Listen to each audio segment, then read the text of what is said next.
Hello friends, good morning. A hearty welcome to my YouTube channel, Mechanical Engineering Lecture Series by Dr. M.A. Chennaya.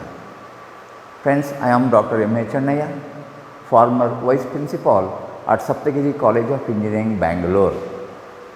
Friends, in today's session, we are going to learn about the Lami's theorem and its applications to solve numerical problems. Friends, first of all, we should know what Lami's theorem is and where all it is applicable and what are the conditions under which you can apply Lami's equation to a problem.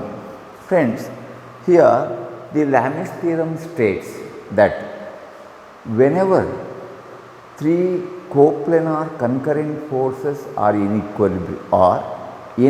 equilibrium, then each force is proportional to the sine of the angle between the other two forces. The meaning of that is, if you have got say three coplanar concurrent forces, so we should have only three forces. So this theorem is applicable only when you have three coplanar forces and they should be concurrent, and we should know the value of one of them. So friends, this theorem is applicable only whenever there are three coplanar concurrent forces only. So to make the definition more simple, friends, I will show you a diagram here wherein you have got three forces of magnitude P, Q and R. They are all concurring at point say A. A is the point of intersection of the line of action of all these forces P, Q and R. And it says whenever this system of forces is in equilibrium, then each force is proportional to sine of the angle between the other two forces. So when you apply this, friends, here you have got the forces P, Q and R. So if you consider force P, the angle opposite to them, the included angle, is alpha. If you consider Q, the angle opposite to that or the angle included by the other two forces is beta. Likewise, if you consider R, the angle between the other two forces P and Q is gamma. So according to the Lami's theorem, we can write it in a form like this. So according to this, it says P divided by sine alpha is equal to Q divided by sine beta is equal to R, the third force, divided by sine gamma. So friends, one more condition here is, out of these three forces, it is very essential that we need to have the value of one of these forces, either P, Q or R. So without one of these, we cannot solve this problem using Lami's equation. So friends, this formula you will have to remember. So whenever you want to solve any coplanar concurrent forces wherein you have got only three forces, you can very easily apply this Lami's equation and solve the problem. So after knowing what Lami's equation is, friends, let us move on to a numerical example wherein you will apply the principle of the Lami and find out the various unknowns in this formula. So you can just write down a question like this. This is our example number 1 in this Lami's equation. He says three forces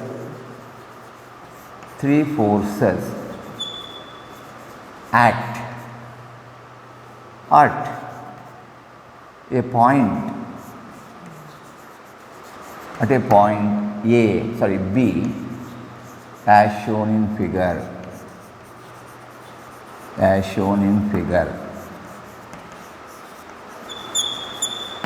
Determine the following. Determine number 1, the tension in this AB tension in AB, number 2, tension in BC. So these are the two parameters asking. Friend, the moment you see the diagram, you can easily understand that it is a problem on coplanar concurrent forces. There are three forces, that is the load 1000 Newton, the tension in the portion AB and tension in the portion BC. So they meet at this point, and hence we can easily apply the Lami's equation to find out what these parameters are.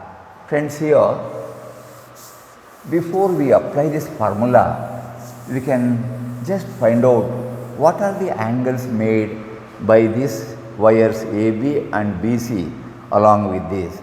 Friends, I am going to draw a horizontal line through this B, a vertical line through this B. So these are the lines I have drawn. And friends, before we take up the actual calculation, let us see what these values of angles are. When this is 30, friends, this is also 30 degree.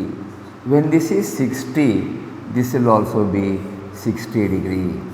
And this is 1000. Here this line represents, this angle is 180. You have 60 plus 30, 90, and this again is going to be a 90 degree. Likewise, we have here at B 90 degree, again here 90 degree. Now we have three forces. So let us apply Lami's equation and find out the magnitudes of the tensions in AB and BC. Right? We can write down, applying Lami's equation,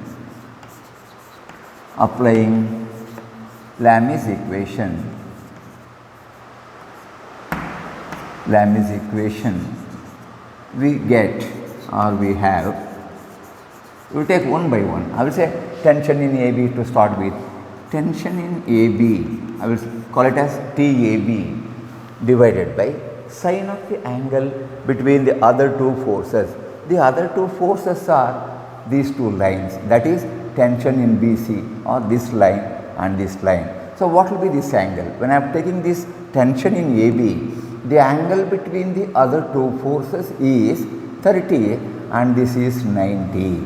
So this is going to be 120 degrees.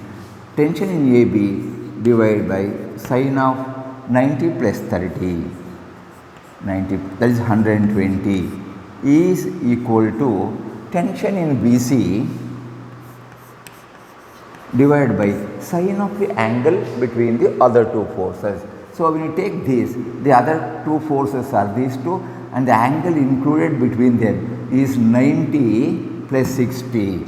So sine of 90 plus 60 is again equal to, the last term is equal to the load 1000 Newton acting downwards divided by the angle between the other two. So this is 90, because 30 plus 60 is 90, is a right angle. So this is going to be 1000 divided by the angle between the other two forces is 90 degree, sine 90. Friends, we have written and applied this Lami's equation for these three forces. And friends, you just look at the board. If you can simplify this, it takes the form tension in AB divided by sine of 120 is equal to tension in BC divided by sine of 150, 90 plus 60, that is sine 150, is equal to 1000 divided by sine of 90 is 1. Friends, it is so simple when you have these three coplanar concurrent forces. Friends, it is so simple now. If you take the first and the third, you can just equate and get the value of TAB. If you take these two, you can get the value of TBC. So I will write down this like this. Therefore, tension in AB, if you simplify, put the values, you get 866. So tension in AB works out to 866 Newton, and tension in BC works out to 500 Newton. So, what is the meaning of this? It says to keep this system having three forces in equilibrium, so the value of TAB should be 866 Newton, tension in that, and tension in BC should be so much. What happens when the system is in equilibrium? The resultant of all these forces is 0, then only the system will be in equilibrium. Friends, I hope you all have followed the application of Lami's theorem and where all it can be applied, the conditions for application of Lami's theorem, and we have solved a numerical example on the application of Lami's equation.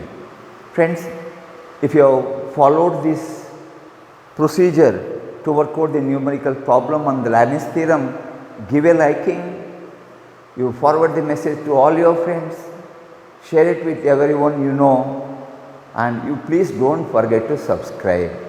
So friends, with your subscription and your motivation, I should be able to do more number of useful videos for the teaching community and also the students. Particularly in the days of this COVID, all are at home, so you will be able to learn something in these hard days. Thank you friends. Thank you. Have a wonderful day.